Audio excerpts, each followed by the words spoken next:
मेरी सोसाइटी की औरतें, कहानी का अगला भाग। पिछली कहानी में आपने पढ़ा था कि मेरी सोसाइटी की औरतें मुझे पसंद करती थी, इसलिए उन सब ने मुझे अकेला मिलने को बुलाया था। अब आगे डिंपल ने साइड में रखा एक टॉवल उठाया और खुद को सॉफ्ट किया और राहुल की तरफ पलटकर बोली, अब तुम बाहर जाओ, वरना किसी को शक हो जाएगा। आज के लिए इतना काफी है, लेकिन याद रखना, कल तुम्हें नहीं छोड़ूंगी। राहुल ने भी खुद को सॉफ्ट किया। सिर्फ 10 मिनट के अंदर उसने अपनी पड़ोसन से मिल लिया था। ऐसी जल्दबाजी तो उसने आज तक नहीं की थी, लेकिन इसका भी अपना अलग मजा मिला। एक अलग तरह की एक्साइटमेंट का एहसास हुआ था उसे आज। और इन 10 मिनटों में बाहर क्या हुआ, ये भी देखते हैं।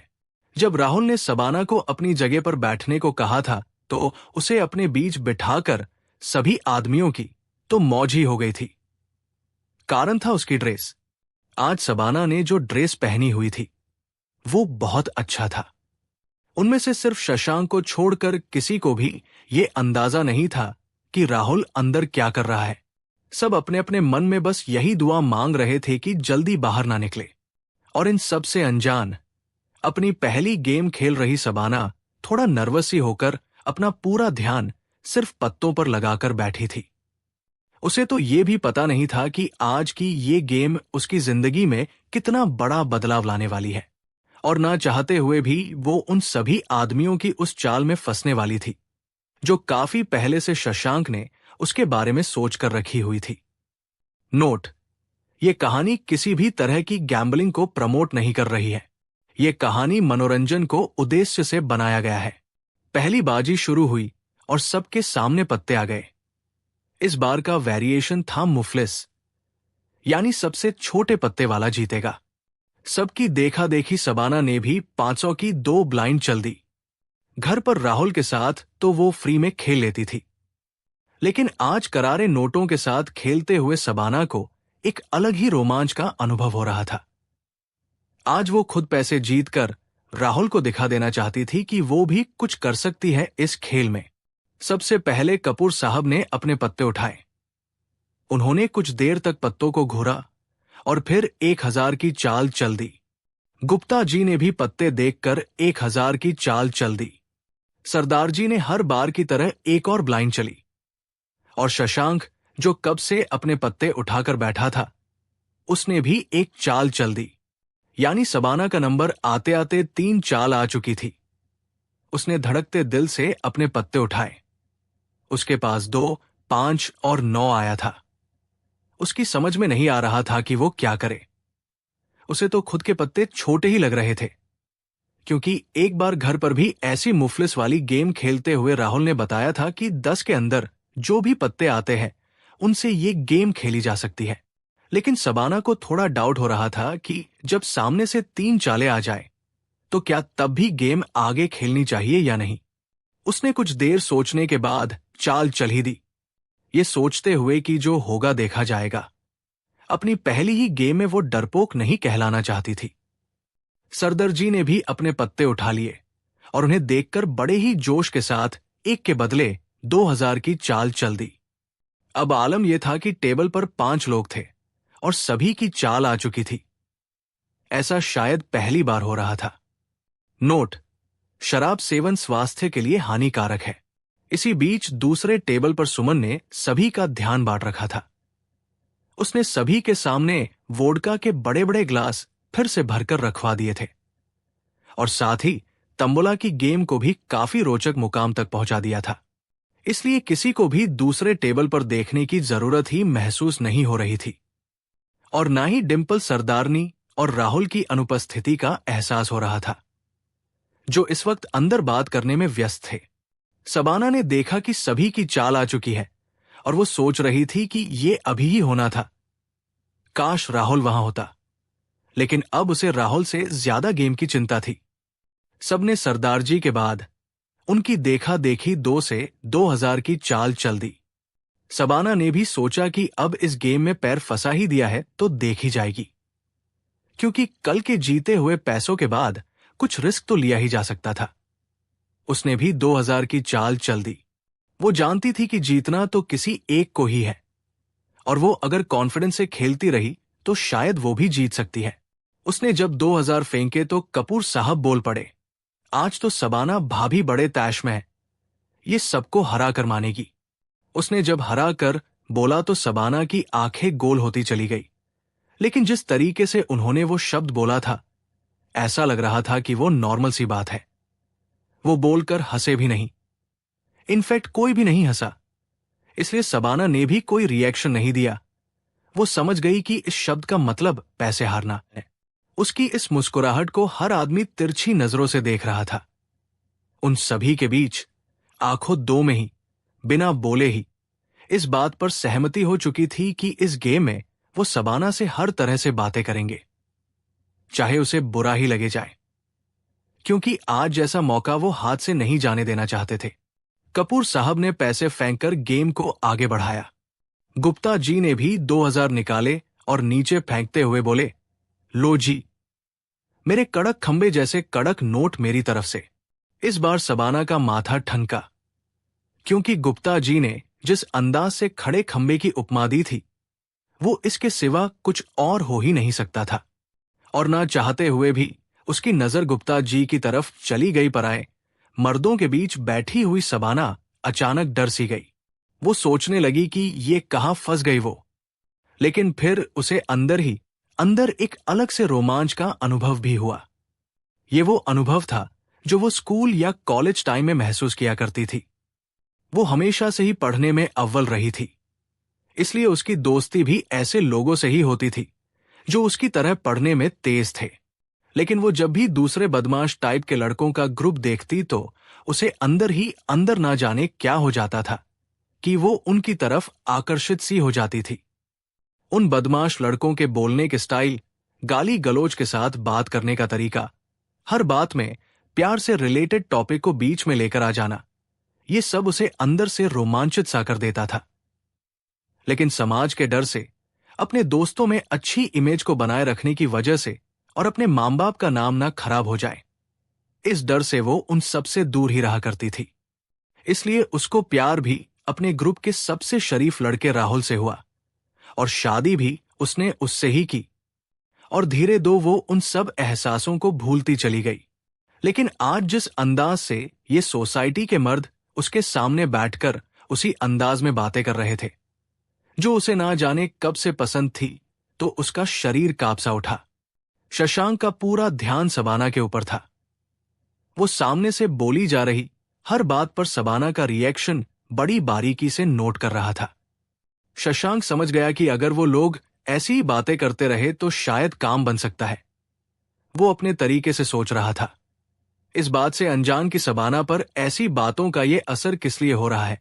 वो तो बस ये समझ रहा था कि एक मर्द के साथ बंधे रहने के बाद आज इतने मर्द जब बातें कर रहे हैं तो वो खुश हो रही है। इसलिए उसने आंखों ही आंखों में सभी को ऐसी बातें करते रहने के लिए जारी रहने को कहा। अगला नंबर शशांक का था। उसने पत्ते फिर से देखे और बोला, आज तो मेरे पत्तों में दम नहीं है, लेकिन मैं भी हार मानने वाला नहीं हूं। ये लो मेरे भी 2000, आज सबाना ही जीत कर रहेगी हम सबकी। इतना कहते हुए शशांक ने पैसे बीच में फेंक दिए। अपने पति के बॉस शशांक के मुंह से ऐसी बातें सुनकर एक पल के लिए तो सबाना सक्का सी गई। वो तो एकदम जेंटलमैन टाइप का बंदा था। आज से पहले तो उन्होंने ऐसी कोई बात नहीं की थी जिसमें वो चीप भाषा का इस्तेमाल करे, लेकिन आज जिस तरीके से उसने ये बात इतनी आसानी से बोल दी, वो सबाना ने एक्सपेक्ट नहीं किया था। किया तो उसके दोस्तों ने भी नहीं था। वो भी सबाना के सामने शशांक को ऐसी भाषा का इस्तेमाल करते देखकर हैरान रह गए, लेकिन अंदर ही अंदर ये भी समझ गए कि जब उनके ग्रुप के बॉस ने ऐसा कह दिया है तो उन्हें तो और भी आगे निकलना पड़ेगा इस मामले में। और इसके साथ दो सभी सबाना के चेहरे को पढ़ने की कोशिश भी कर रहे थे। अब चाल चलने की बारी सबाना की थी। उसने फिर से 2000 रुपए निकाले और नीचे फेंक दिए, और साथ ही बड़ी ही धीमी आवाज में बोली, मैं कैसे जीतूंगी शशांक जी, वो काम तो मर्दों का होता है, यहां तो मेरे पत्ते जीतेंगे आप सभी को। शशांक को इसकी उम्मीद बिल्कुल भी नहीं थी, लेकिन उसकी तरफ से जवाब आता देखकर वो समझ गया कि वो भी उनके रंग में रंगना चाहती है। शशांक के साथ दो सभी उसकी बात सुनकर खुश हो गए, ये सोचकर कि चलो इसी बहाने अब वो खुलकर उसके साथ बात तो कर सकते हैं, यानी अपने दो दिल की बातें वो खुलकर उसे सुना सकते हैं। अगला नंबर सरदार जी का था। वो पैसे फेंकते हुए बोले, अरे भाभी जी, आप चाहो तो सब कर सकते हो, जितने के लिए मर्द होना जरूरी थोड़े ही होता है। है उसकी बात पर सब हंस दिए, और सबाना भी। वो साफ -2 समझ रही थी कि इन शब्दों का मतलब क्या है और उनकी ये बातचीत किस दिशा में जा रही है। लेकिन ये सब समझने के बावजूद वो कुछ नहीं बोल रही थी, बल्कि एंजॉय कर रही थी। और अब तो वो मन ही मन ये प्रार्थना भी कर रही थी कि राहुल जल्दी ना आए, क्योंकि उसके आने के बाद तो कोई भी कुछ नहीं बोलेगा, और वो अभी ये नहीं चाहती थी कि ये बातचीत बंद हो। सुमन भी बीच दो में उनके टेबल पर देखकर वहां का जायजा ले रही थी, और अपने पति शशांक की आंखों में देखकर मन दो मुस्कुरा भी रही थी। कपूर साहब को तो जैसे खजाने की चाबी मिल गई थी। सभी को इतने खुले तरीके से बातें करता देखकर और सबाना को भी वैसी ही बातों में जवाब देते देखकर वो घोड़े की तरह हिनहिना उठे और बोले, आज तो सबाना भाभी खुश है। लेकिन इन सब के बीच जो रोमांच का एहसास वो अपने शरीर पर महसूस कर पा रही थी, ये उन सभी एहसासों से कहीं ज्यादा था जो उसने आज तक अपनी जिंदगी में महसूस किए थे। और दूसरी तरफ सबाना का चेहरा लाल हो चुका था, और जब सुमन ये डिंपल की बात उनकी बताई होगी, बेचारी किसी से नजरें भी नहीं मिला पा रही थी। लेकिन शशांक समझ चुका था कि उसके दिमाग में क्या चल रहा है। अब इस खेल को दूसरे मुकाम टाइम आ चुका था। शशांक ने कहा, वैसे एक बात और भी है जिसे सुनकर आप सभी को काफी मजा आएगा। सबाना का दिल जोरों से धड़क उठा। ऐसा लग रहा था कि उसका दिल शरीर से निकलकर टेबल पर ही गिर पड़ेगा। वो सोचने लगी कि उसके पति के बॉस ने अगर कल वाली बात इन सब के सामने बता दी तो वो क्या करेगी। इन सभी से वो कभी मुंह उठाकर बात भी नहीं कर सकेगी। ये सही था कि अभी तक की बातों को वो काफी अच्छे से एंजॉय कर रही थी। ये बातें जब तक दूसरों के बारे में हो तब तक उसे पसंद थी, लेकिन उसके खुद के बारे में, और वो भी ये वाली बातें, ये उसके लिए बहुत ज्यादा था। उसे खुद पता नहीं था कि अगर शशांक ने वो सब बोल दिया तो वो कैसे रिएक्ट करेगी। शशांक ने शरारती हंसी से सबाना की आंखों में झांका। दोनों की नजरें मिली और आंखों में सबाना ने उसे ऐसा ना करने को कहा। लेकिन उसके मना करने के बाद भी शशांक ने बात शुरू कर ही दी। शशांक, कल रात एक और जगह ब्लास्ट हुआ था, और ऐसा ब्लास्ट जो आज से पहले कभी नहीं हुआ। सबाना सक्का सी गई। उसने अपने पैरों से जमीन कुरेदनी शुरू कर दी। कपूर साहब भी बड़े मजे लेकर बोले, तो सुनाओ भी यार, इतना भाव क्यों खा रहे हो। शशांक, कल रात सुमन ने वो किया जिसके लिए मैं कब से उसे तैयार कर रहा था। सबाना का चेहरा हैरानी से शशांक की तरफ उठता चला गया, यानी वो उसकी नहीं बल्कि खुद की कहानी बता रहा था। शायद ये सबाना की रिक्वेस्ट का असर था। सबाना ने एक बार फिर से आंखों ही आंखों में उसे थैंक्स कहा। शशांक ने धीरे से उसके करीब खिसक कर कहा, वैसे मुझे तुम्हारी वाली स्टोरी भी पता थी जो तुमने सुमन को बताई थी, लेकिन वो फिर कभी। लेकिन अभी के लिए इसे छुपाने का टैक्स देना होगा तुम्हें। टैक्स देने की बात सुनकर सबाना मुस्कुरा दी। वो तो ऐसे बात कर रहे थे जैसे कोई प्रेमी अपनी प्रेमिका को छेड़ते हुए कहता है, और वो सोचने लगी कि ऐसा हो जाए तो वो क्या करेगी अपने ही पति के बॉस के साथ, कैसे। वो ये सोचने में लगी हुई थी, और गुप्ता जी की आवाज ने उसे फिर से वापस खींच लिया। वो बोले, अब बता भी दो भाई, ऐसा क्या काम था जो सुमन भाभी भी नहीं कर पा रही थी। वो तो हर काम में माहिर है। ही। वो लोग शायद समझ रहे थे कि आज शशांक को कुछ ज्यादा ही चढ़ गई है, इसलिए वो अपनी कहानी इस तरह से सबके सामने सुना रहा है। पर शशांक अच्छी तरह से जानता था कि वो ये सब किस लिए कर रहा है। शशांक ने सुमन की तरफ देखा, जो उन्हीं की बातें कान लगाकर सुन रही थी। सरदार जी बोल पड़े, ओ है तेरी, क्या बात है शशांक भरा, मेरा फ्लैट तो तेरी बिल्डिंग के बिल्कुल सामने है। काश मुझे पता होता तो मैं भी आकर दर्शन कर लेता भाभी जी के। हाँ, इतना कहते हुए गुरपाल की नजर सुमन की तरफ चली गई, जो उसे ही देखकर मुस्कुरा रही थी।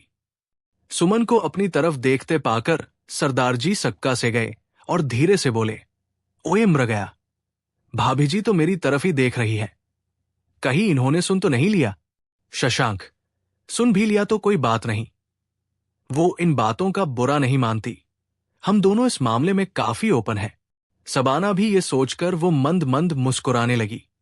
तभी एक बार फिर से शशांक उसके कान के पास आकर बोला, मुझे पता है तुम क्या सोच रही हो। मुझे थॉक्स कहने का यही तरीका है कि आज तुम बालकनी में बातें करना और मैं भी सुमन के साथ बातें करूंगा।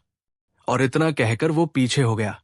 सबाना तो उसे देखती रह गई कि कितनी आसानी से इतनी बड़ी बात उसके पति के बॉस ने बोल डाली। उनका फ्लैट भी गुरपाल वाली बिल्डिंग में ही था, यानी शशांक की बिल्डिंग के बिल्कुल सामने। गुप्ता जी बोल पड़े, अरे सर जी, सबाना भाभी के कान में ही बताते रहोगे, हमें भी तो बताओ। गुप्ता सोच रहा था कि अभी तो इसे चढ़ी हुई है, शायद उकसाने पर और भी बातें उगल डाले। अचानक अपनी मंडली में एक और भाभी की इस तरह से एंट्री होती देखकर सभी बहुत खुश हुए। सबाना भी उसकी हिम्मत देखकर हैरान रह गई। गेम तो जैसे रुक सी गई थी, वो भी आगे बढ़ानी जरूरी थी। कपूर साहब ने पत्ते पैक करते हुए कहा, लो जी, मैं तो पेक होता हूं, मुझे नहीं लगता कि इन पत्तों के साथ मैं जीत सकता हूं। वैसे भी माहौल इतना गर्म हो चुका है कि गेम में तो कोई इंटरेस्ट ही नहीं रह गया अब। सबने उसके पत्ते देखे, उनके पास 2, 3 और बादशाह था। सबाना की हिम्मत अब बढ़ चुकी थी। उसके पत्ते तो इनसे काफी बेहतर थे, 2 पत्ते तो उसके भी छोटे थे, पर बादशाह की वजह से मारा गया था बेचारा। गुप्ता जी ने फिर से चाल चल दी। बीच में अब करीब 20,000 आ चुके थे। शशांक के दिमाग में जैसे कुछ प्लानिंग चल रही थी। उसका नंबर आया तो उसने एक पल के लिए सबाना को देखा और उसे इशारा करते हुए पैक कर दिया। उसके ऐसा करने से पता नहीं सबाना को यह क्यों लगा कि उसने ऐसा जानबूझकर किया है और उसके पत्ते सबाना से छोटे हैं। सबाना का नंबर आया तो उसने भी चाल चल दी। इस बार गुरपाल चाल चलते हुए सोच रहा था। शायद उसके मन में भी दुविधा थी कि वो चाल चले या पैक कर दे। वो सोच ही रहा था कि शशांक बोला, सरदार जी, आज तो आप पैक कर ही दो, सबाना के काफी बड़े और जानदार हैं, इनसे ना जीत पाओगे आप। और इस बार पता नहीं क्या जादू था शशांक की आवाज में। सरदार जी ने उसकी बात मानकर पैक कर दिया। सबाना का दिल अब जोरों से धड़कने लगा। अब सिर्फ वो और गुप्ता जी ही बचे थे। 3 लोग टेबल से पैक कर चुके थे। गुप्ता जी ने इस बार चाल डबल करते हुए 4,000 की कर दी। अब तो सबाना के माथे पर पसीना आ गया। उसे पक्का विश्वास हो रहा था कि गुप्ता जी के पत्ते उससे छोटे ही होंगे, तभी वो इतने कॉन्फिडेंस से चाल को डबल कर रहे हैं।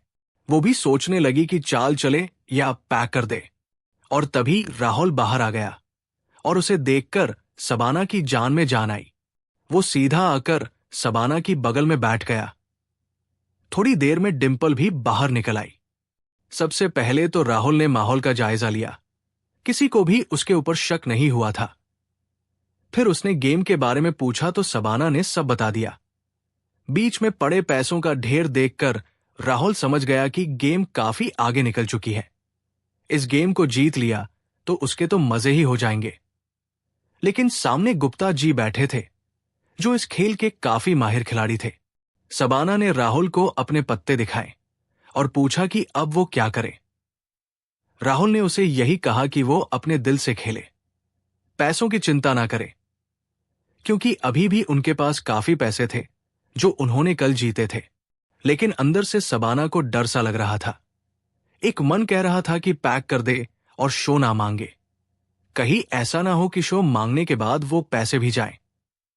लेकिन राहुल की बात से उसे थोड़ी हिम्मत मिली। उसने भी हिसाब लगाया कि शो मांगने के बाद भी उनके पास काफी पैसे बचेंगे, इसलिए उसने भारी दिल से पैसे बीच में फेंकते हुए शो मांग लिया। गुप्ता जी के चेहरे पर हंसी आ गई। उन्होंने अपने पत्ते बीच में फेंकने शुरू किए। पहला पत्ता था 2, दूसरा था 3। इतने छोटे पत्तों के बाद तो कोई भी पत्ता आ जाए 10 के अंदर का, वो ही जीतेंगे। सभी की नजरें गुप्ता जी पर थी। सबाना भी मन ही मन कलमा पढ़कर अपनी जीत की दुआ मांगने में लगी हुई थी। और आखिरकार थोड़ा सस्पेंस रखने के बाद गुप्ता जी ने अपना आखिरी पत्ता भी नीचे फेंक दिया। ये था इक्का। कहानी जारी रहेगी।